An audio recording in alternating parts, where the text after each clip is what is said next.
श्री गुरु चरित्र अध्याय 6 गोकर्ण महाबळेश्वर। सिद्धाने नामधारकास गोकर्ण महाबळेश्वर लिंगाची कथा सांगितली।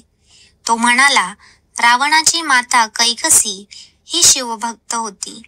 व्रतभंग होऊ नये म्हणून एकदा तिने वाळूची पिंड बनवून तिची पूजा केली। ते पाहून रावणाला राग आला। मी तुला कैलास पर्वतच लंकेला आणून देतो अशी प्रतिज्ञा करून तो कैलासापाशी गेला आणि आपल्या 20 भुजांनी तो पर्वत उपटण्याचा प्रयत्न करू लागला। तेव्हा पार्वती व शिवगण भयभीत झाले। ते पाहून शंकराने डाव्या हाताने दाब दिला। त्यामुळे रावण 10 मस्तके आणि 20 हात यांसह पर्वताखाली दडपला गेला।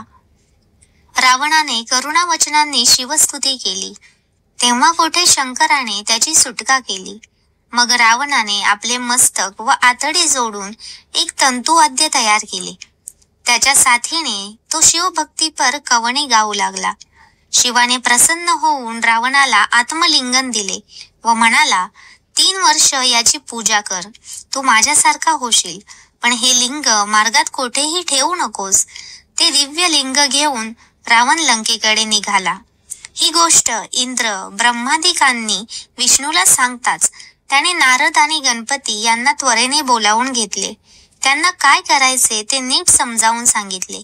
नारदांनी रावणाला गाठले, शिवाचे आत्मलिंग मिळवले म्हणून त्याची स्तुती केली व म्हणाले, लंकेला पोहोचेपर्यंत रात्र होईल, तू सायं संध्या करून पुढे जा। रावणाला ते पटले। नारद निघून गेले। काही अंतरावर गणपती बटू ब्राह्मणाच्या रूपात उभा होता। रावणाने त्याला आत्मलिंग सांभाळण्यासाठी सांगितले। बटू म्हणाला, मी 3 हाका मारून तुम्ही आला नाहीत तर मी लिंग खाली ठेवीन। रावण संध्यामग्न असताना बटूने त्याला 3 हाका मारल्या, पण तो काही आला नाही। बटूने लिंग भूमीवर ठेवले। रावण धावत आला। त्याने लिंग उपटण्याचा खूप प्रयत्न केला, पण काहीच उपयोग झाला नाही। त्याच्या बलामुळे ते लिंग गोकर्णाकार झाले, म्हणून त्या लिंगाला गोकर्ण महाबळेश्वर हे नाव पडले।